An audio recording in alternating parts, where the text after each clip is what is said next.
ẹjẹ́ àrèlé o ẹjẹ́ àrèlé wa káyé gbádùn Yorùbá o ilẹ̀ tíyà ọ̀gbọ́n Yorùbá ẹjẹ́ àrèlé èyí tá a ṣe lóko ẹrú lórí ìyá o.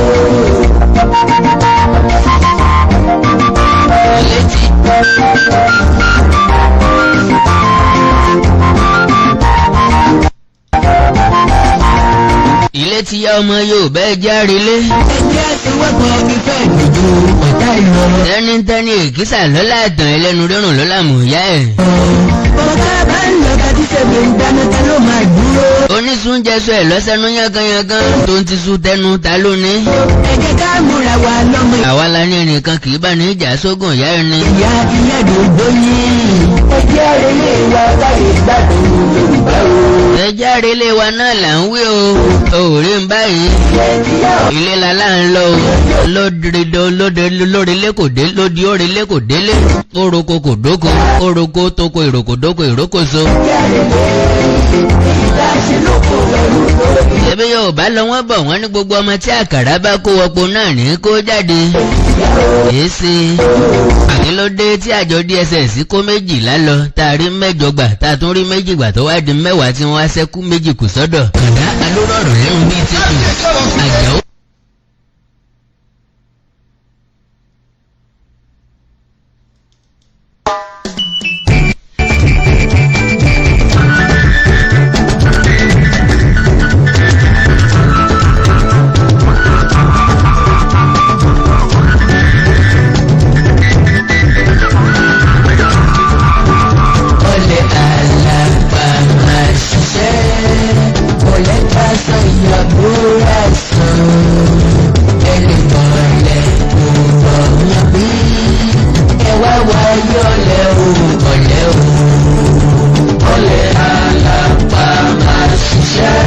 ní bàbá dàbí tó bí ọ̀yàn táyúnlé aláwo tí fọ́ọ̀fọ́ rí gbogbo nǹkan máa sún ni o. bàbá fọ́ tí ò funfun àṣà tí ò gbẹ. aṣọ ìyàbòrà fún. aṣọ sókè tọkọgi gbogbo nǹkan máa sún yàn. ẹni bọ́ ilẹ̀ kò rọmọ bí ẹwà wáyé ọ̀lẹ́ o ọ̀lẹ́ o. bí òfin ọ̀bá ṣiṣẹ́ àṣìlò agbára bágbára ọ̀bá ṣiṣẹ́ ẹjẹ́ àlọ́gbọ́n ìran Yorùbá lọ́lọ́gbọ́n.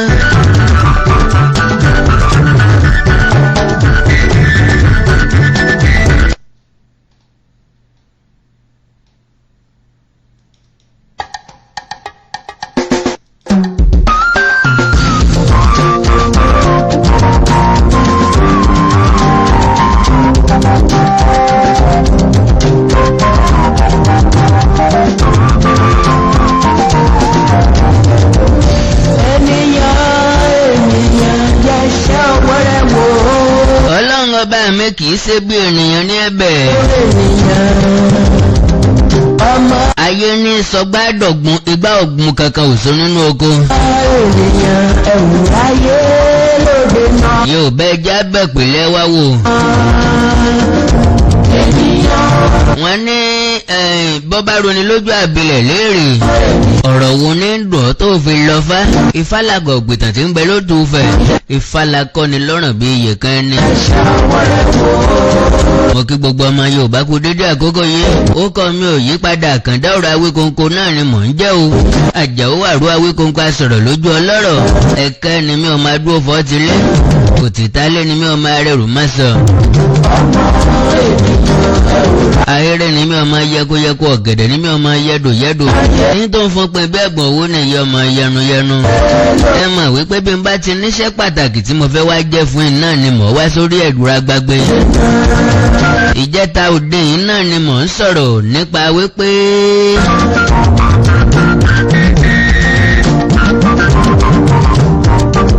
Ọọ̀ni tí Ilé-Ifẹ̀ ọba Adéyẹyẹ ní ìtàn Ògúnwùsì Àkàndé Babátúndé.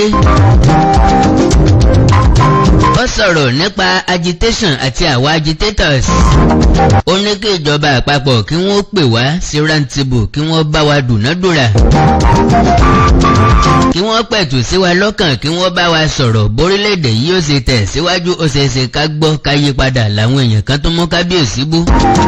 Ìyẹn ni mo jáde níjẹta wípé dẹ́dẹ́ mìíràn ó ègùn lọ sọ bẹ́ẹ̀ tó pa lówe ẹjẹ́ àtẹ̀kì gbogbo nǹkan yìí sì dàtíìsì tá a bá fẹ́ achieve nǹkan tó dáa. Kí ló ṣe fún ọ tó ní? Tá a bá bú gbogbo àwọn ọba aládé tán ta ni yóò padà jọba lé wa lórí. Ìfọwọ́lẹ́rán. Táwọn ọba wọ̀nyí bá ṣe tí ọ̀dà a lè bá wọn wí lẹ́gbẹ̀ẹ́ kan ṣùgbọ́n kí lọ́ọ̀ ní ṣe tí ọ̀dà can you tell me?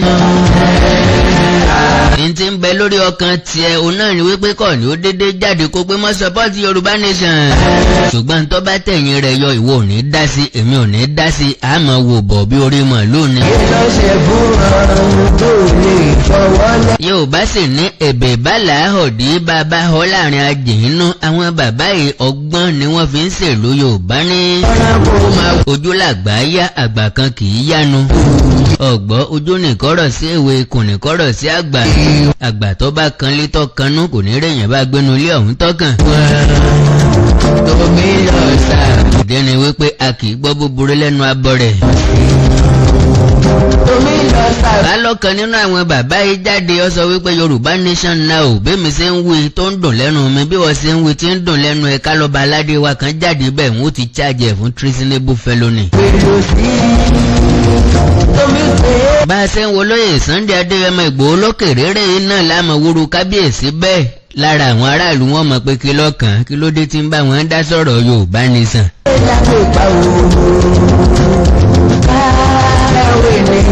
Wọ́n bá àwọn tó sì tẹ̀lé wa lẹ́yìn àwa náà la fi olúbọ̀bọ̀ tiri bọ̀ bábẹ́ ẹnu olúbọ̀bọ̀ tiri bọ̀ bábẹ́ ẹbọ.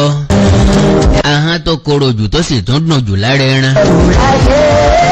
Àwa náà la fi lé wọn wọlé padà ńgbà tá a ti kéde àtìlẹ́yìn wọn àti jẹ́ kójú ọ̀wà lára wọn làwọn bá yá afarínú bí ìgbín mọ́ kò bá mi.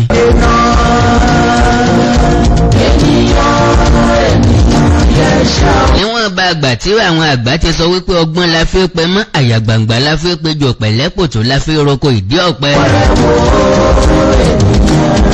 Ọgbọ́n tá a fi kọ́lé ti fi ró gẹ́gẹ́ kó tó èyí tá a fi sunlé ọ̀hún lásùn nára ọgbọ́n ni gbogbo nǹkan gbà. Ẹ má gbàgbé pẹ́ni tó bá ní kí wọ́n kánjú mọ́ wọn kánjú gbàgbé olúwa rẹ̀ ní o. Ẹ̀sùn tẹ́rẹ̀ntẹ́rẹ̀ ní dìbò omi ìsínpẹ́ lòdò dàrọ̀ gidigba tàbá ti mọ̀ràn ní dòfin òfin ní dídà ìdá òfin ní dògé mọ́ kéré o. Ntí mò ń sọ fún ọ ni pé wẹ́rẹ́wẹ́rẹ́ kìtì ó dájú kìtìkìtì wẹ́ ló lọ ìwọ ni wẹ́rẹ́wẹ́rẹ́ náà ni ìgbésẹ̀ tá à ń gbé ní sísẹ̀ntẹ̀lé ó dájú eléyìí tá a kàn gbé lẹ́ẹ̀kan náà ààyè bọ́n ṣe gbọ́ wa náà ni wọ́n ṣe gbàgbé wa. Gbàtẹ́mi Àkàndá wáńjọ́ náà ni mo fi sọ fún wípé step by step lọ́rọ̀ Yorùbá nation ẹnìkan ò ní mú gígùn látòrí tá a bá fo ìgbésẹ̀ kan tá a lọ gbé ìgbésẹ̀ míì á tún padà wá bẹ́ ìgbésẹ̀ tá a fò possibility ń bẹ ká kọ́kọ́ da èyí tá a ti tò ká kọ́kọ́ dàrú ká tún tó mú ìrìn àjò wa pọ̀n. Ṣé mọ̀ pé bẹ́ẹ̀yàn ọba ṣubú kì í mẹ́rù dì kò pọn dandan kéèyàn ṣubú kó tó mẹ́rù dì dandan o gbọ́dọ̀ di ẹrù rẹ dáadáa kó o tó kúrò níbi tó o ti fẹ́ gbẹ́rù kúrò ìgbà náà ló lè gbẹ́rù délé láyọ̀ àtàláfíà. Àwa tá a jọ mọ oko alẹ́kọ̀ọ́ púpọ̀ nípa many things. Bàbá lo kóńgbà náà tá à ń fi kánjú digi bóyá ó yẹ ká wókùn ká dé lọ́nà méjì. A kàn wá mú bóyá ṣòkòtò kan tá a lò mọ́ tá a fi ń roko a kàn fi dé láàrin àti kí ẹlẹ́ka àti nǹkan àná. Ńgbà tá a bá fi kọ́gi kòkó tí tá a da gbogbo ẹ̀ lẹ̀ láwa ẹsẹ̀ bẹ̀rẹ̀ sí okùn agbada o kò wá sí jòkùn kan tòsí o a máa wókùn káàkiri àìsẹ̀ wá dé lọ́nà méjèèjì yọ wà tọ́ bó ṣe yẹ kọ́tọ́ á wà gbé àìsẹ̀ ń gbé lọ abanu.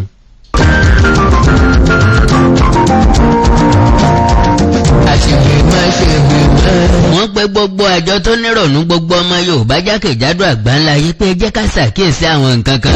Àṣìbàjẹ́ ẹyẹ sòtítọ́ tẹ́ ẹ̀ bá gbàgbé nígbà tí mo kọ́kọ́ wá nígbà náà lọ́nlọ́n bóyá 2019 tí mo kọ́kọ́ bẹ̀rẹ̀ sí ní sọ̀rọ̀ Yorùbá nation mo ní kò sí nǹkan tá a fẹ́ ṣe tá a fẹ́ fi tàwọn àgbààgbà wálẹ̀. ìdálẹ̀ abalẹ̀ lọ́wọ́. Ọmọdé tó sọ pé tàgbọ̀ jẹ́ nǹkan kan bó wọ́n wà lónìí. Kò sí nǹkan tá a fẹ́ ṣe a lè kó experience èsì wọn dànù, a lè kó ọgbọ́n àti ọjọ́ orí wọn dànù, kò sí bá a ṣe fẹ́ ṣe. a máa wọ ọmọdé náà kó sí bí àgbà ọjọ́ orí ni ò ní gbà láàyè.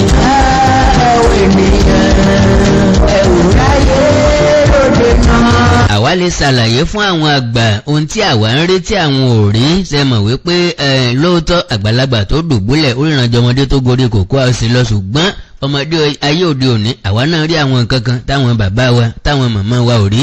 ìyún láwà pé àkíyèsí wọn sí mọ́mí ẹ̀ ṣe wò báyìí, dáàdi wa ẹ̀ ṣe wò báyìí, bàbá ẹ̀ ṣe wò báyìí. ní táwa náà rí kìí sípa ayọmọ búkù báyìí la ṣe rí báyìí la ṣe rí. ẹ̀yin náà bá wa fọgbọ́n àgbàgbé, àsọ pé kẹ́ tẹ̀lé wa ká lọ síbi tá a ti fẹ́ lọ protest, àpé kẹ́ tẹ̀lé wa lọ bí tá a ti máa pariwo Yorùbá ní sàwùjọ. ẹ jẹ́ á ní lọ́kàn wípé wà lẹ́yìn wa. that is all.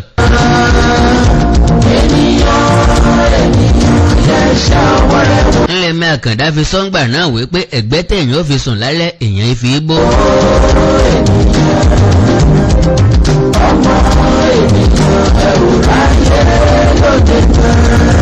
ẹni tí ọba máa jó kìí jìnnà sọ́nílò mú ní ẹ jẹ́ ká súnmọ́ àwọn bàbá yìí ká fa àwọn bàbá yìí mọ́ra.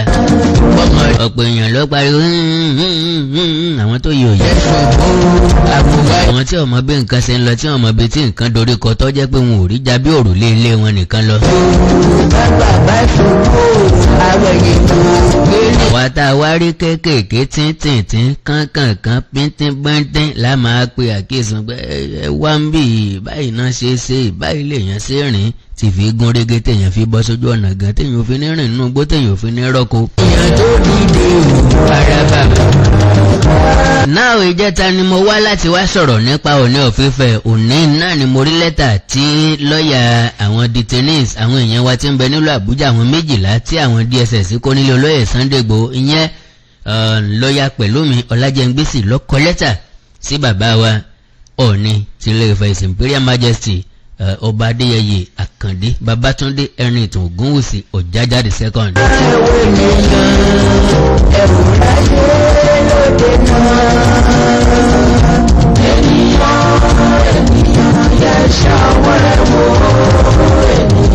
ọ̀lẹ́wà lówó ayékétí ogun ètírí ogun. ọlẹ́sìn mẹ́rìndínlógún 8 ń joko 8 ṣaláìrí jẹ onítìlárí wá gbé fẹ̀rín jà ní kò tí dúdú abẹyọkùn lọ́rùn.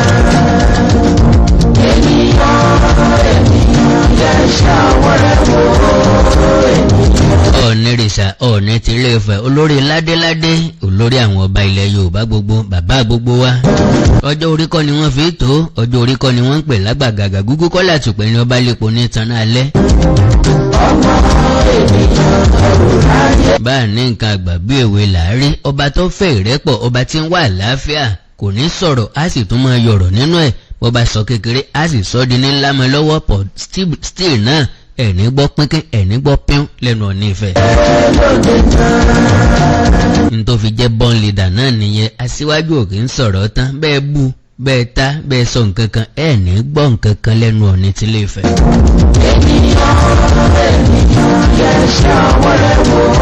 láì dènà pẹ̀lú ọ̀rọ̀ lẹ́tà yìí ló gbé mi wá lọ́ọ̀yà Pelumi Olajengbesi náà ló kọ lẹ́tà ránṣẹ́ sí Ọ̀ọ̀ni ti Ilé Ifẹ̀ àwa fẹ́ sọ̀rọ̀ fún kábíyèsí lónìí.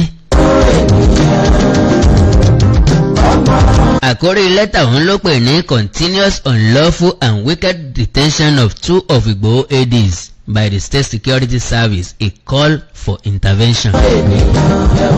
kó lè bá wọ̀n rẹ́kọ̀dù ní ọ̀jẹ̀ nǹkan láti ìbẹ̀rẹ̀ títí dé ìparí kó lè wọ̀n rẹ́kọ̀dù nítorí àwọn ọmọ tí yóò yẹ̀wò lọ́la pé wọ́n pe kábíyèsí sí kábíyèsí ọ̀dẹ̀ dá wa lóhùn àárìbí sọ wípé tó àti wẹ̀ àti jàre ọyẹ́ aríra wa gẹ́gẹ́ bí ọmọ onínàkúnà nu Bíbélì àti sáko lọ ṣùgbọ́n àpadà wá bá bàbá wa tó bá jẹ́ pé lóòótọ́ ńlọ jẹ́ pé ẹ̀yin lè bí wa kábíyèsí Ọ̀ọ̀ni ti Ilé Ifẹ̀ then ẹ dìde sáwọn èèyàn wa ẹ dìde sáwọn èèyàn wa pápápá náà là ń fẹ́ ìgbésẹ̀ yín a fẹ́ kárí wípé a pè yín ẹ sì dá wa lóhùn lọ́gán tó bá jẹ́ pé lóòótọ́ bàbá Yorùbá lè jẹ́ à ń fẹ́ intervention yín lónìí sọ́la láìpẹ́ jọjọ.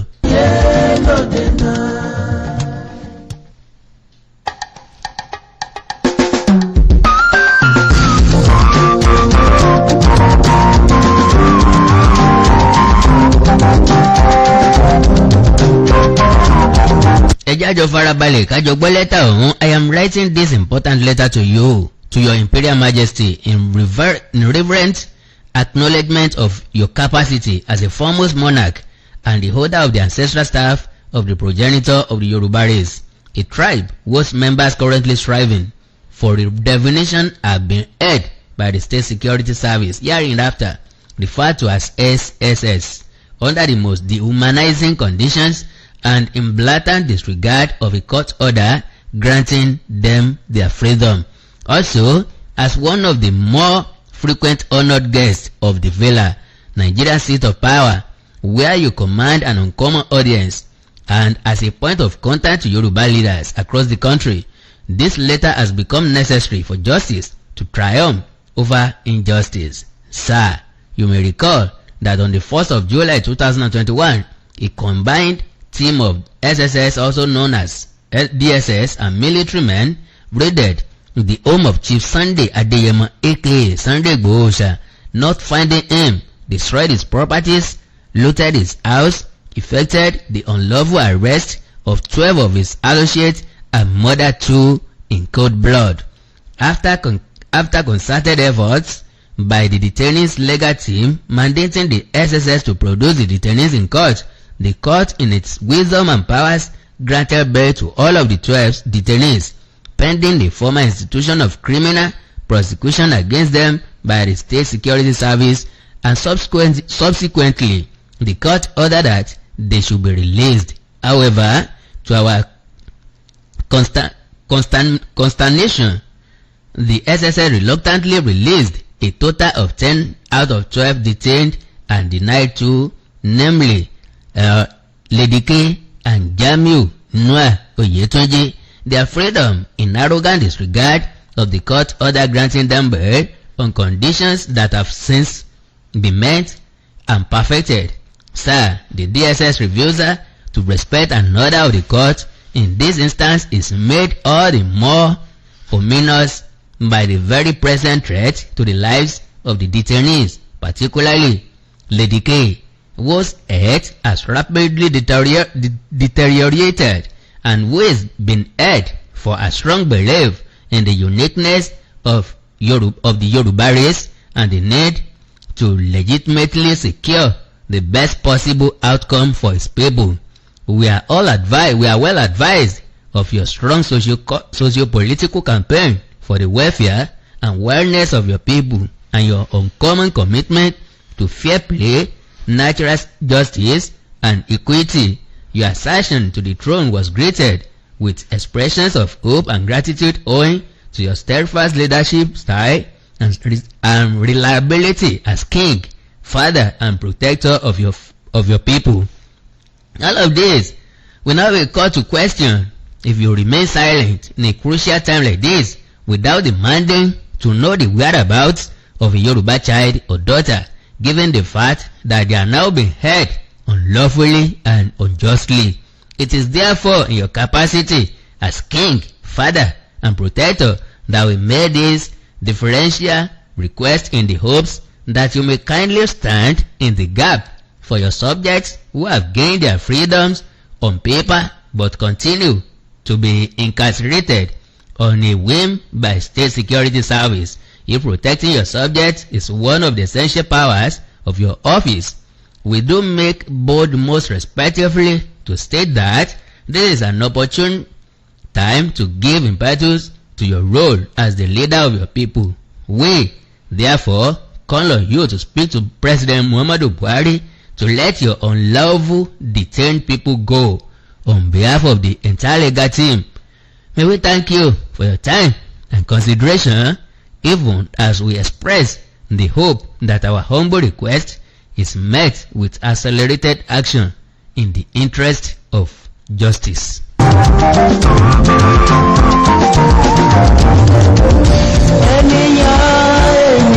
Kábíyèsí o, jẹ̀gbẹ̀nẹ̀ bí àti àkún. Ọba ńlá ọba tí gbàdọ̀ bálẹ̀ ọba, ayé kétí ogun ètírí ogun. Ọmọ ènìyàn ẹ̀wù ayé lóde náà. ọba adéyẹyẹ àkàndé babátúndé ẹni ìtàn ògúnwùsì.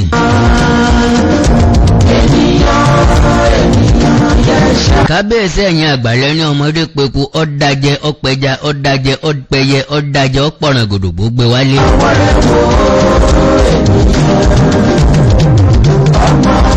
a ti gbé wálé wá bẹ̀yìn bàbá wa, dandan ní kẹ́ ẹ dìde sí wa, ọmọ ẹni ò ní burú títí ká lè fẹ́kùn pàjẹ́.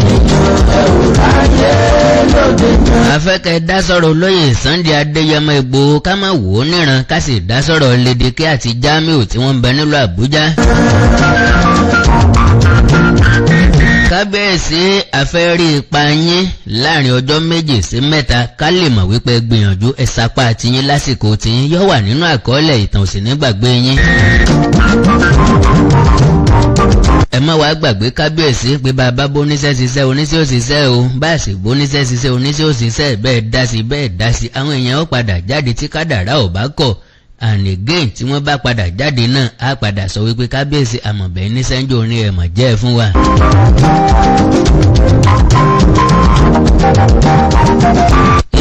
èmi mọ̀ bẹ́ẹ̀ làwọn ọmọ Yorùbá mọ̀, lọ́ọ̀yà tó kọ lẹ́tà ọmọ wípé ẹ ní agbára àti àṣẹ láti bá ààrẹ orílẹ̀-èdè Nàìjíríà sọ̀rọ̀ kí wọ́n pàṣẹ fún àjọ DSS kí wọ́n fi àwọn èèyàn wọ̀nyí lẹ̀. ilé ẹjọ́ ti ní kí wọ́n fi wọ́n lẹ̀, ilé ẹjọ́ ti pàṣẹ gbogbo nǹkan tó yẹ kí wọ́n ṣe létò láti gba béèlì wọn láti mú ṣe pátápátá. kí ló ṣe fún ọ tó lè fọwọ́ lẹ́rú. kábíyèsí olóyè Sunday Adéyẹmọ Ìgbòho ó wà nílùú Kútọnu, ìlú àìlẹ́bí ìlú àìlára ni fún, kò lẹ́sẹ̀ méjì, kò pààyàn, bẹ́ẹ̀ ni ọ̀dàlúrú, bẹ́ẹ̀ ni ọ̀jalè. ìjà wa ní ń gbè, ìjà wa ní ń gbè. ó fẹ́ kí equity ó wà, ó fẹ́ kí ọmọ Yorùbá ó rìn kí wọ́n yan fanda, kò fẹ́ kẹ́nìkan fìyà jẹ ìran Yorùbá. ìdí tó fi wà níbi tó wà nù. kábíyèsí èmi náà mo wà nírúpò bẹ́ẹ̀, àbí kálẹ̀ mi náà ni wọ́n mú sí ìlú Kútọnu, ẹ mọ̀ wò wá ràn bí. kí ló ṣe fún ọrùn tó lè fọwọ́ lẹ́rán kó máa wù yí wọn. kábíyèsí ààbò ń wípé gbé ìgbésẹ̀ sẹ́yìn, ẹ ti gbé ìgbésẹ̀ sẹ́yìn ṣùgbọ́n ẹ tí ì gbé ìgbésẹ̀ débi tá a fẹ́ kẹ́ ẹ gbé dé, torí pé a kì í kálẹ̀sì kù bí kú iṣẹ́ àṣetán ló lórí yìn. ẹ jẹ́ kí n yá kan lò nínú oríkì Ọlọ́run ọba aláwò pa. ẹ má wò wá láwò pa, ìdí ni wípé Ọlọ́run lè wò yán ran káyé èèyàn bàjẹ́. ìdí ni pé tọ́ọ̀ bá pe Ọlọ́run sí nǹkan, Ọlọ́run bá mi ọmọ wọlé rán máa ṣe ń so bọ́ ọmọ pé ń bọ̀ gbà pé ó lé dá sí ẹni máa ṣe ń so. ṣùgbọ́n tọ́ọ̀ bá sọ fọ́lọ́run pé kábíyèsí Ọlọ́run o n ò lè dá kínní ìṣe, mo ti gbégbèsè ayé mi, mo rò pé mo lè dá gbénu, ṣùgbọ́n nígbẹ̀yìn mo rí pé láìsí ẹ̀yin kò sí èmi, mo yọ̀ǹda rẹ̀ fún yín, ẹ bá ń gbé ẹrù mi, Ọlọ́run ó sì bá ọ gbé. kábíyèsí bóyá torí pé àpín láti ẹjọ́ ilẹ̀ fi ń wò ó wípé níbi tẹ́ ẹ lè dá sí mọ́ ẹ lo gbogbo ohun tó wà nípa yín, gbogbo ohun tó wà lágbára yín gẹ́gẹ́ bí olórí ládéládé. ẹ ti ẹ̀jẹ̀ á rí àpẹẹrẹ eléyìí pẹ̀ ṣe fún wa. olóyè Sunday Adéyẹmọ Ìgbòho ó wà very very important. ẹ bá wa gbé ìgbésẹ̀ bí yóò ṣe kúrò níbi tó wà tí ò sì ní padà wá sí Nàìjíríà tí ó kọjá sókè òkun. Lédèké ó ń ṣàìsàn, ara rẹ̀ ò yá, ètò ìlera rẹ̀ ó kù díẹ̀ káàtó. bákan náà ní Jamiu tó wà níbẹ̀ yẹn more than 60 days làwọn èèyàn ti wà níbẹ̀. àwọn 10 tí wọ́n release mo láǹfààní àti sọ wípé gbogbo wọn ń gba ìtọ́jú lọ́wọ́ báyìí. ẹni tí ò sì gbà tọ́jú lọ́wọ́ ti gbà sẹ́yìn, ẹni tí ò tí gbà sẹ́yìn múra àti gbà tọ́jú. èèyàn ò ní lọ síbẹ̀ kó padà wálé kó láǹfààní àti sunrun àsùnnára. kábíyèsí à ń bẹ̀rẹ̀ ni o, ọmọ náà mọ̀ fún baba lóṣùṣù, òṣùṣù mi rèé o. kábíyèsí gbogbo ọmọ Yorùbá ní ń bẹ̀ yín, gbogbo ọmọ káàárọ̀ òjìrè jákèjádò àgbáńláyé òun náà ni wọ́n sọ wípé ó tásìkò ẹ̀dá sọ̀rọ̀ wa. dídá sọ̀rọ̀ wa kábíyèsí ìyẹn ò sọ pé ká má béèrè ń tá ń béèrè mọ́. ntó ní ni wípé ẹ̀yin lẹ gbé ọmọ tó le, ẹ̀yin lẹ bí èyí tí ò le, ẹ̀yin lẹ bọ́ ọmọ gidi, ẹ̀yin lẹ bí ọmọ burúkú. ọmọ burúkú wọn wá sí eréléfẹ́kùn pàjẹ́. ẹjá gbà wípé ọmọ líle làwa, àìsàn ọmọ burúkú. líle tá a le náà ìjà tẹ́yìn ń jà fún ìran yín làwa náà ń jà fún ìran wa. ọ̀nà tẹ́yìn lè gbàjà ọ̀tọ̀, ọ̀nà táwa náà lè gbàjà ọ̀tọ̀. ìgbà tá a bá wá kórè gbogbo ẹ̀ yọ náà ni yóò wá yọrí sí òmìnira tá ń béèrè. kábíyèsí o. omi lọ sàgbèrò sí omi pé lápè pa òun.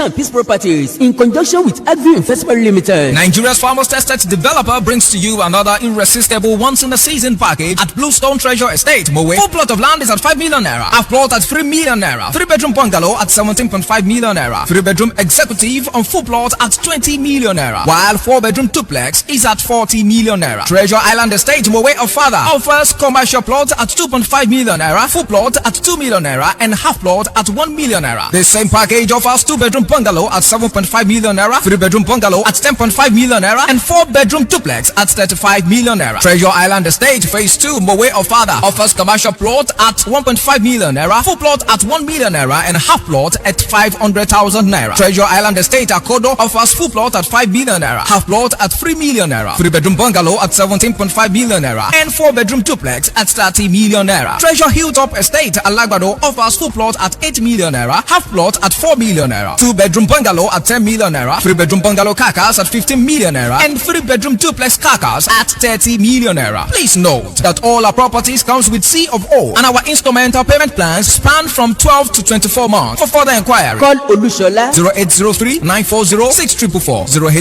0803-940-6444, or visit our head office at number 314 Ikorodu Road, Antony Bus Stop, Antony, Lagos State, or our Aja office at Etiosa Leaders of Thought Building beside Slot, Tega Bus Stop, Aja, Lagos State. Solution Peace Properties in conjunction with Agri Investment Limited lóní àní sin kọ́kọ́rọ́ kú o.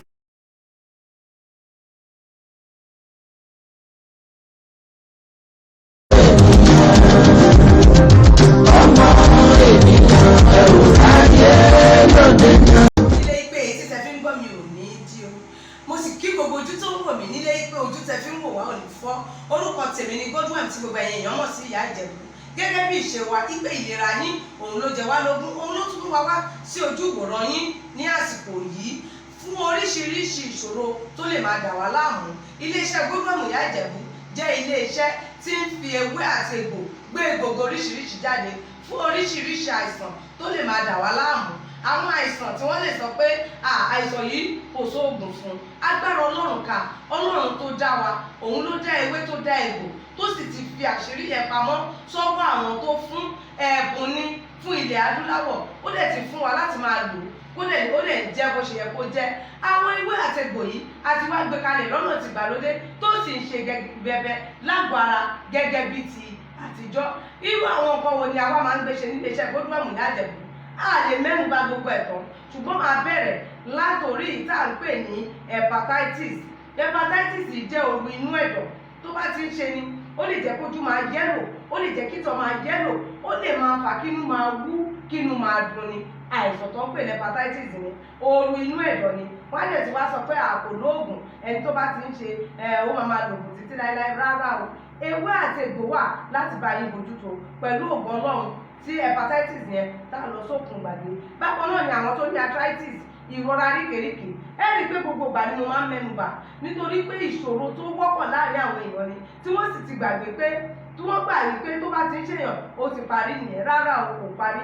Bí kò orúkún máa dùn ni, bí kíbàdí máa dùn ni, kéjìká máa dùn ni, ẹlòmíì ò ní lè gbà pá sókè, ẹlòmíì tó bá ó nílé orí òkè ló ń gbé tẹ́lẹ̀ ó lè gúnké mọ́, tó bá rìn láti ibìkan sí ibìkan á máa rẹ̀, á máa mí hẹlẹhẹlẹ, orúkún á máa ró, orúkún ẹlòmíì á máa wú, ìbàdí ẹlòmíì ò lè nà dúró dáadáa tí ìbàdí á máa dùn. Ẹlòmíì tó bá jí láàárọ̀ tó bá fẹsẹ̀ lélẹ̀ àtẹ́lẹsẹ̀ máa máa kán, tátẹ́lẹsẹ̀ yìí máa máa tá tó máa máa ró, ẹlòmíì ẹsẹ̀ méjèèjì máa máa gbóná, ẹlòmíì máa ní ẹsẹ̀ yẹn ó ń ta òun ni.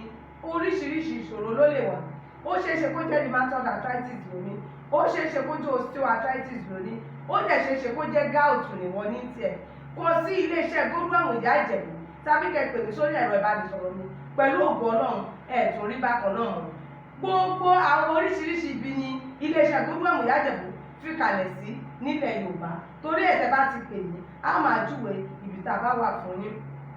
Bákan náà ni àwọn ọkùnrin tó ní kùdìẹ̀kudiẹ lágbára wọn, ìṣòro oríṣiríṣi ló lè wà lára tó lè fa wàhálà. Bóyá ọkùnrin tó ti ní infection tí à ń pè ní àìsàn abẹ́ tó ti pẹ́, ó lè fà á kí ìṣòro wá máa dé sí àgọ́ ara wọn, ó lè fa kí ìsàlẹ̀ inú máa dùn yàn, ó lè fa kí bàdí máa dùn yàn, ó lè wá fa ìṣòro kéèyàn má lè tọ̀ dáadáa. Tí ẹlòmíì tó bá ti ń tọ̀ á máa ní ìrora tó bá ti ń tọ̀, ẹlòmíì ò ṣeéṣe kó jẹ́ urinary tract infection lóní, ẹlòmíì dẹ̀rẹ̀ tí infection ìbá ti pẹ́ ó lè wá di ìṣòro fún, ẹlòmíì ó lè jẹ́ enlarged prostate lóní. Kí ló ń jẹ́ enlarged prostate? Ọkùnrin nìkan ló máa ń ní ìṣòro prostate yìí, prostate problem. Ẹlòmíì wọ́n á ní prostate cancer ni, èyíkéyìí tí ìbá jẹ́ ìṣòro ọkùnrin ni tó bá ti wà lára prostate yẹn á máa tóbi sí i, á tóbi kọjá bó ṣe yẹ kó rí. Ẹlòmíì á wá jẹ́ kó máa tọ̀ wẹ́lẹ́wẹ́lẹ́, ẹlòmíì lè tọ̀ lẹ́ẹ̀mẹwàá kílẹ̀ ò tó mọ́, ẹlòmíì dẹ̀rẹ̀ kó tó débi tó máa tọ̀ sí báyìí ìtọ̀ yìí á ti máa jábọ́. Bẹ́ẹ̀ làwọn míì á ní ìṣòro tí wọn ò ní lè rí ìtọ̀ yìí tọ̀ rárá tó jẹ́ pé àti tọ̀ ó máa ní wọ́n lára, tó bá ti fẹ́ tọ̀ á máa ta wọ́n, á máa ro wọ́n, ẹlòmíì ẹ̀jẹ̀ á tẹ̀ máa jáde pẹ̀lú ìtọ̀. Ẹnikẹ́ni tó bá nírú àwọn ìṣòro yìí ẹ jẹ́ kí wọ́n pe iléeṣẹ́ Godwin Ìyá Ìjẹ̀bú. Bóyá oníṣòro òun tọ̀ wẹ́lẹ́wẹ́lẹ́, ṣé wá ní nǹkan oríṣiríṣi ló lè fà ká máa tọ̀ wẹ́lẹ́wẹ́lẹ́. Ẹlòmíì diabetes ló fà tó ń tọ̀ wẹ́lẹ́wẹ́lẹ́, àtọ̀gbẹ tàbí ìtọ̀ ṣúgà, diabetes insipidus or diabetes mellitus. Diabetes insipidus yẹn ìyẹn làtọ̀gbẹ, ó máa ń jẹ́ kí èèyàn tọ̀ wẹ́lẹ́wẹ́lẹ́. Diabetes mellitus ìyẹn ni ìtọ̀ ṣúgà, ó lè níyẹn kó o má tọ̀ wẹ́lẹ́wẹ́lẹ́, ṣùgbọ́n ẹlòmíì tó bá dẹ̀ ní á tún máa tọ̀. Bákan náà làwọn tó ní weakness of bladder ó lè fà kó máa tọ̀ wẹ́lẹ́wẹ́lẹ́. Ẹlòmíì tó bá ní kidney infection ó lè fà kó máa tọ̀ wẹ́lẹ́wẹ́lẹ́. Ẹlòmíì tó bá ní urinary tract infection ó lè fà kó máa tọ̀ wẹ́lẹ́wẹ́lẹ́. Gbogbo oríṣiríṣi nǹkan ló lè fà. Ẹnikẹ́ni tó bá ti níṣòro yẹn ẹ jẹ́ kí wọ́n kọ̀ sí iléeṣẹ́ Godwin Ìyá Ìjẹ̀bú. Bóyá àwọn ọkùnrin tí wọ́n dẹ̀ lè ṣe ojúṣe wọn bí ọkọ nínú ilé, ẹlòmíì dẹ̀rẹ̀ tó jẹ́ pé tó bá ti ní àjọṣepọ̀ láàrin ìṣẹ́jú méjì ó ti da tara ọwọ́ ẹ̀ lẹ̀, ìyẹn ló ń pè ní premature ejaculation, weak erection. Jẹ̀dí ni a ní 3-in-1 tó wà òkè tó wà perfect fáwọn ọkùnrin tí wọ́n bá lè ti ń lò á correct system wọn ni, á dá wọn padà sí bó ṣe yẹ kó wà pẹ̀lú ògo Ọlọ́run ò ní rí bẹ́ẹ̀ mọ́ kọ́tẹ̀ tó lò tán. Mo dẹ̀ ti ń dúpẹ́ lọ́wọ́ Ọlọ́run ìgbà àwọn tó lò wọ́n ti ń sọ fáwọn èèyàn, wọ́n dẹ̀ ti ń jẹ́rìí sí agbára Ọlọ́run, wọ́n dẹ̀ ti ń pè mí, àwọn fún wa nọ́mbà yìí ni wọ́n fún wa nọ́mbà yìí ni, a ti ń dúpẹ́ lọ́wọ́ Ọlọ́run tí yín náà níṣòro ṣe. Ẹ gbìyànjú Godwin Ìyá Ìjẹ̀bú wò, ẹ ní kábàámọ̀ pé ẹ ṣe bẹ́ẹ̀. Iṣẹ́ tí mo jogún látọ̀dọ̀ bàbá mi ni Godwin Ìyá Ìjẹ̀bú, ọmọ bíbí ìlú Ìjẹ̀bú ni mí. Iṣẹ́ tí bàbá mi ń ṣe ni, iṣẹ́ tí bàbá ìyá mi ń ṣe ni, iṣẹ́ tí wọ́n bí mi sínú ẹ̀ ni. Mo tún kàwé, mo padà tún wá lọ bá wọn láti máa ṣiṣẹ́ yìí pẹ̀lú ògo Ọlọ́run. Gbogbo ẹnikẹ́ni tó bá kàn sí wa ò ní kábàámọ̀ fún wọn ṣe bẹ́ẹ̀. Ẹ̀rọ ìbánisọ̀rọ̀ mi ni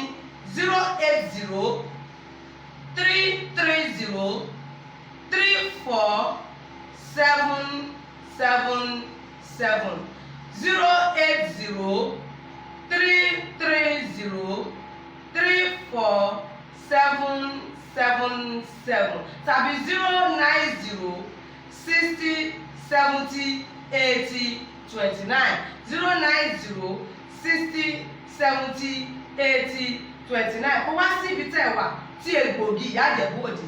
Mo wà l'Amẹ́ríkà ni, mo wà ní London, mo wà ní UK, mo wà ní Nàìjíríà, mo wà l'Èkó, mo wà ní Ìbàdàn. Gbogbo ibi tẹ́ bá wà lẹ́gbògi wá máa ti tọ̀ yín lára. Ẹ ṣáà ti sọ ohun tẹ́ fẹ́. Nọ́mbà tí mo sọ yìí òun náà ni nọ́mbà tí mo fi ṣe WhatsApp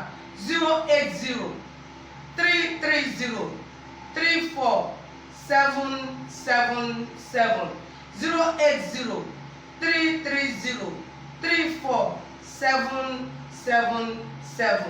Ẹ̀yin èèyàn tẹ́lẹ̀ máa ń pè mí nígbà mi tí láì máa ń bísí, kì í ṣẹjọ́ mi.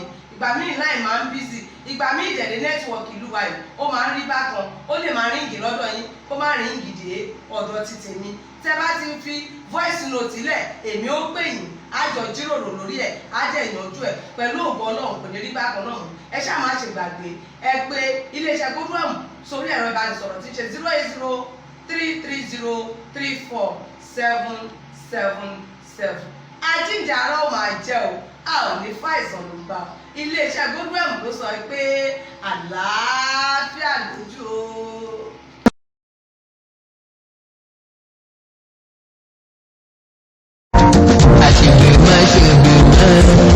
Àṣìbàjẹ́ ẹyẹ sòtítọ́ ẹni dalẹ̀ abalẹ̀ lọ́wọ́. Ẹ̀wọ̀n ènìyàn ẹ̀wù ráyé lóde náà. Gbogbo àwa tá a bá súnmọ́ kábíyèsí Ọ̀ọ̀ni tilẹ̀ Ifẹ̀. ẹ jẹ́ pé kábíyèsí sí ọ̀rọ̀ tá a sọ yìí o. gbogbo ojúlówó ọmọ ọkọ Yorùbá ẹ bá wa pín prógrámù yìí jù bẹ́ẹ̀ ṣe pín tẹ́lẹ̀ lọ.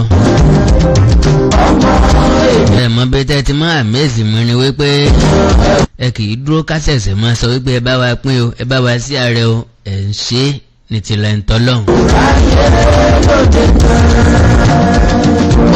ìfẹ́ mi lẹ́ni òfin Ọlọ́run lẹ́ni lára mi èmi náà kọ́ o who am I am nothing but just a pencil in the hand of our creator. alámọ̀tọ́ mọ̀rí ẹ̀dá òmìrọ̀ tí rọ ẹ̀dá ní ọ̀nà tó wo.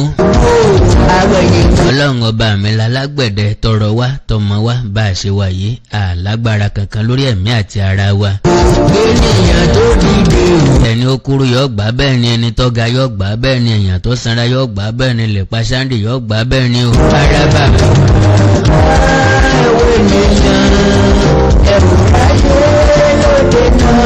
abuké tó dirú tiẹ̀ sẹ́yìn kò wú bẹ́ẹ̀ ó gbà bẹ́ẹ̀ náà ni.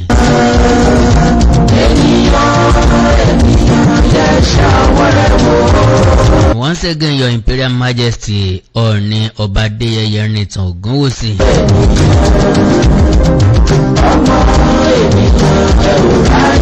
Ooni of Ifẹ̀. Olórí aládé gbogbo. Kábíyèsí oko lẹ bá wà kẹ́ ẹ sẹ́rí wálé òkè òkun lẹ bá wà kẹ́ ẹ sẹ́rí wálé èrè tètè ń tekú agége. Abiyamọ ò ní gbẹ́kún ọmọ rẹ̀ kọ́ mọ́ ta ti wéré àwọ̀ ọmọ yín à ń sunkún sí yín lọ́rùn à ń pè yín ẹ̀ dá wa lóhùn.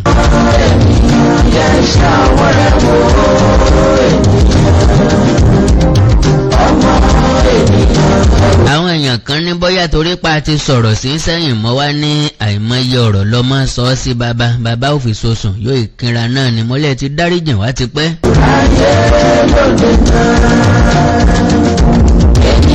tó bá tẹnu olóyè Sunday Adéyẹmọ Ìgbòho jáde honestly àjọsọ ni gbogbo alájọsọ òǹgbẹ̀nu wa sọ̀rọ̀ ni. àjẹ́ wípé àjọ panupọ̀ àjọ fi bóyín ni gbogbo ẹ̀yin ọba tá a sọ̀rọ̀ sí àjọ panupọ̀ àjọ bóyín ni.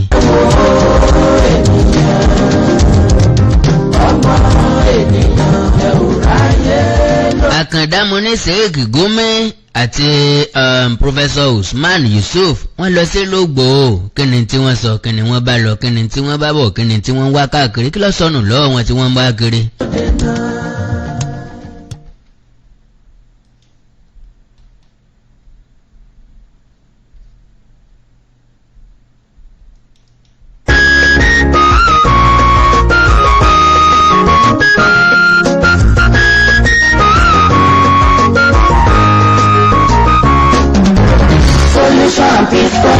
Lasamaja, 3-bedroom bungalow at 5 million naira deposit. Estate are located in slot Beggar Buster. fẹ́ kí iṣẹ́ àtòsí ó dínkù tó gbé ìgbé ìrànlọ́wọ́ àyíká 12-512-9313 Duplex Charity Quality of Life for People Worldwide.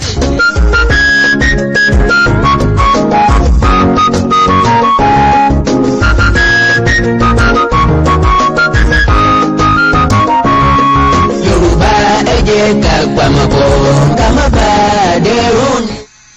Fúlàní tí fẹ́ gbalẹ̀ wa Yorùbá jí ẹ má sùn o. Yorùbá ẹ jẹ́ ká pamọ́pọ̀ ká má bà dẹ́rù ní. Fúlàní tí fẹ́ gbalẹ̀ wa Yorùbá jí ẹ má sùn o.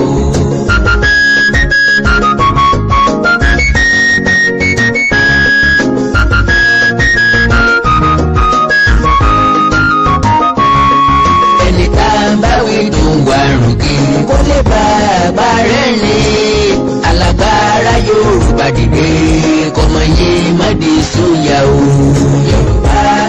Yorùbá ẹja pàmọ̀pọ̀ náà láwọn ẹja pòǹpọ̀ káfọ̀n ṣọ̀kan káfọ̀n kankan sọ̀rọ̀ káfọ̀n nǹkan ṣoṣo sọ̀rọ̀. Gbogbo ẹ̀yin ọ̀jọ̀gbọ́n ilẹ̀ Yorùbá. Wọ́n ní kí ni Sheikh Gumi wá kiri tó fi lọ sí Ìgbòho náà ìpínlẹ̀ Ọ̀yọ́ tó fi ibi tó wà lọ́hùn tó fi lẹ̀ ó ń bára ń bólè bọ̀ kọ́hún.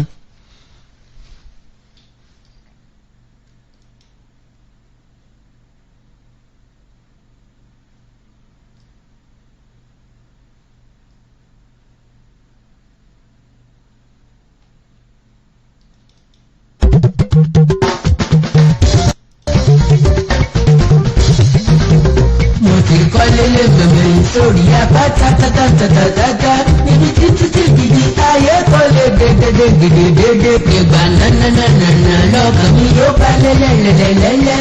alẹ́ lúlúlú yàyà mo láyọ̀ ní bẹ́ẹ̀bẹ́ẹ̀bẹ́ẹ̀bẹ́ẹ̀. Àkàndá pápá ní kí n ṣe ẹ jẹ́ kí n mọ̀ pé yín náà ó ti come across fídíò ọ̀hún ẹ gbọ́rọ̀ tí wọ́n ń sọ kí n tó wá sọ nǹkan tí èmi fẹ́ sọ. Bismillahirrahmanirrahim.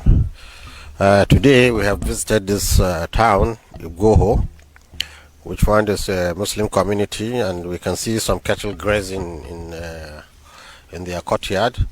This is a place where I think Nigerians need to understand that we need to live together, because I've seen nothing here that can warrant people to agitate that they should be separated from our beloved country, Nigeria. Professor Osman Yusuf, I don't know whether you have anything to say. Yeah, this is Igboho, made famous by a detainee in Benin Republic. Nigeria is one and will always remain one. We're just from the hinterland where we've seen example of how people should live, right? And this is why we're here. Nigeria is our country, and we are working to see how we can all come together, all faith. You see, the town we went to, Elisha, Burata, is it Burata? You see churches, you see mosques, you see Fulanis, you see the natives, you see Yorubas, all coming together. This is the Nigeria we grew up in, not the poison Nigeria, this Igboho, yeah. Igboho people, and people say Nigeria is divided. It is the elites that are dividing Nigeria, not the common people. The common people are all the same. So, we are here as Nigerians and we'll continue to be one, inshallah. Thank you very much.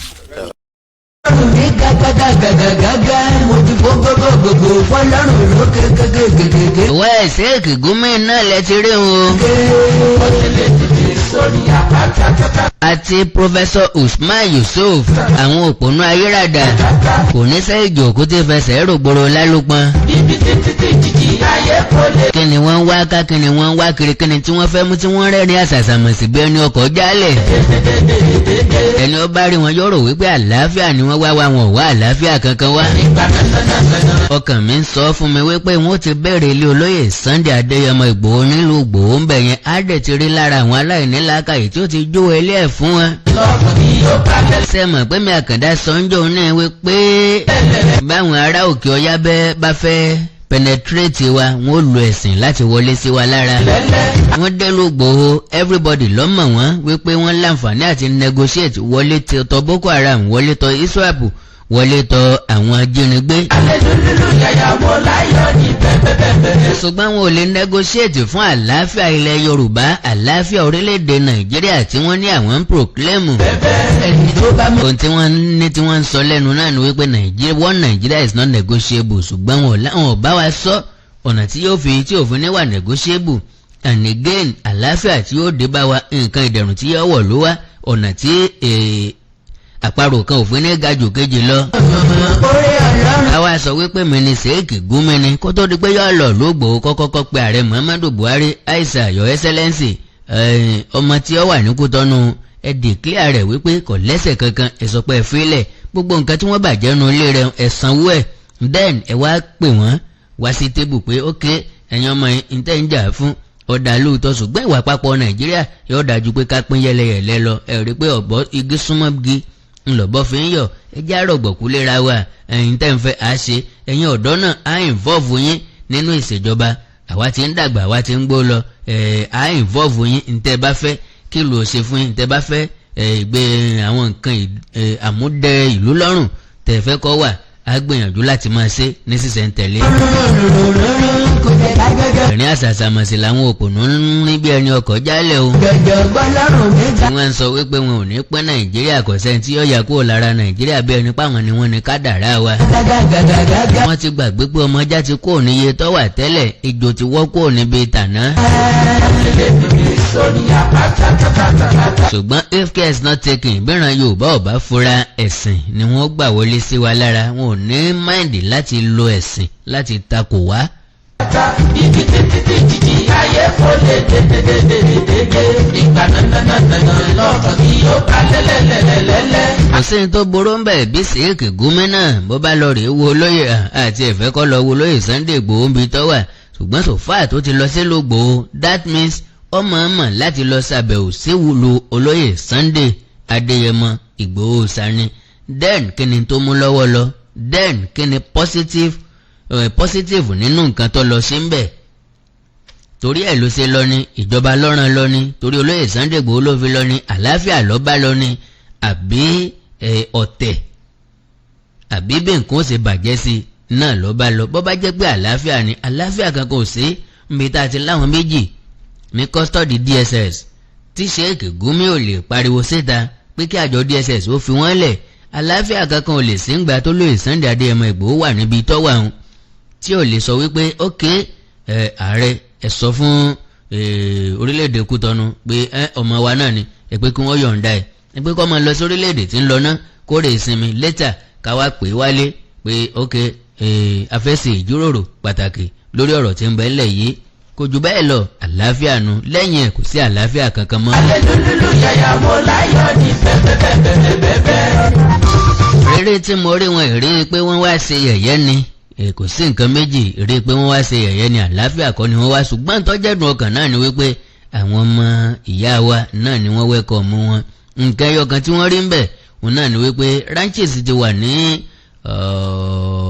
Ìgbòho ìlú Ìgbòho nípínlẹ̀ Ọ̀yọ́ ranches ti wà ń bẹ̀ àwọn onímọ̀lú ti so màálù wọn mọ́lẹ̀. síbi ń ta ni kí wọ́n ṣe káàkiri ilẹ̀ Yorùbá náà nu tí wọ́n ń fapá jánu takó wọn lé ẹni ọba da màálù káàkiri lọ́tẹ̀ yìí èyí tójú ẹ bá rí kò fara mọ́ ìtànfẹ́ ni pé no more grazing no more grazing no cattle colony no grazing route kí kálukú mẹ́ran rẹ̀ so business kálukú ni òwò kì í dẹ̀ fún òwò lọ́rùn ntí táyé ń ṣe kọ́mọ́dì sọ́ọ̀bù Kẹ́hìndé kí akọ̀pẹ́ Ìbàdàn kọ́mọ́kọ́ tó Gbómọ̀ṣọ́ ojú ọ̀run tẹ́ yẹ fò láì faragbọ́nra wa Àkàndá ẹlóró ọ̀rọ̀ lẹ́nu bíi tẹjọ lẹ́ẹ̀kan sí mò ń pe kábíyèsí Ọọ̀ni of Ifẹ̀ ọba Babátúndé Adéyẹyè Àkàndé ẹni ìtàn Ògúnwùsì kábíyèsí o ẹ bá wa dá sọ̀rọ̀ olóyè Sunday Ìgbòho ẹ bá wa dá sọ̀rọ̀ Lédìké àti Jamiu afẹ́ kí wọ́n fi àwọn èèyàn wọ̀nyí lẹ̀ àlàáfíà wọn kọ́lọ̀mbá wa dá padà ara wọn ọ̀yá ń bi tí wọ́n wà à ń fẹ́ wọn lé God bless you sir ìtẹ́ òní gbóná mọ́ ẹ́ o àdé apẹ́ lórí kábíyèsí bàtà pẹ́ lẹ́sẹ̀ ẹ̀sìn ọba jẹko pẹ́ àwọn olórí ó ṣiṣẹ́ ìbí pẹ́ èròkẹ̀rẹ́ ọ̀jẹ̀ títí ọ̀jẹ̀ dọ́kínni kẹ̀pẹ́ bí ewé àpẹ́ kábíyèsí kẹ̀tọ́ bí ewé àtọ́ kẹ̀gbó bí olúgbóngbó ti gbó kẹ̀gbó bí olúgbògbò ti gbò kẹ̀gbó bí àwọn àgbà kan tí wọ́n gbó títí fọmọ owó sóńdè sọ́rùn ọmọ owó ọ̀hún wá jẹ títí ọ̀jẹ̀ dọ́kínni ọ̀tún Ilé-Ifẹ̀ arójú lásìkò tẹ́ ẹ wà lórí àpèrè yìí ò sí Ilé-Ifẹ̀ aráàyè tó nílé tàlejò náà ni yóò máa gbé nǹkan rẹ̀ ṣe ìlú òní túmọ̀ ẹ́ lórí ìtẹ́ òsì ní gbóná mọ́ ẹ́ lágbára Ọlọ́run ẹ̀yin náà ni bàbá wa Ọlọ́run ọ̀ràn ẹ̀ sí Ọlọ́run ó fún yín ṣe Ọlọ́run ó gba iṣẹ́ náà ṣe fún yín God bless you kábíyèsí ẹ ṣé àdúpẹ́ o torí pé a nígbàgbọ́ nínú yín a nírètí nínú yín a sì mọ̀ wípé bá a ṣe wíhun náà lẹ́sẹ̀ ṣe Ọlọ́run túbọ̀ wà pẹ̀lú yín Àkàndá alóró ọ̀rọ̀ lẹ́nu bíi tejò ń lọ lásìkò yìí ń tún padà wá láìpẹ́ rárá ẹ láìkì kẹ́ fọ́lù péjì mi lórí Facebook Àkàndá ọ̀rọ̀ Àwíkòǹkò ẹ subscribe sí YouTube channel mi Àkàndá ọ̀rọ̀ Àwíkòǹkò oríṣiríṣi nǹkan òun náà ní ń bọ̀ lọ́nà láti from the stable of Àkàndá ọ̀rọ̀ Àwíkòǹkò láìpẹ́ láì jìnnà àmọ́ jálẹ̀ lẹ́yọ̀ kọ̀ọ̀kan náà ni tẹ́ bá ní nǹkan pàtàkì tẹ́ fẹ́ bá mi sọ ẹ já sọ̀rọ̀ lórí WhatsApp +234 904 851 9362 +234 904 851 9362. orílẹ̀-èdè Yorùbá ò ní dàrú èdè àti àṣà Yorùbá ò ní wọ́mi ìlú ẹnì kọ̀ọ̀kan wa yóò tòrò mẹ́nẹ́mẹ́nẹ́ àjò àṣẹ ò báyìí gàrí o.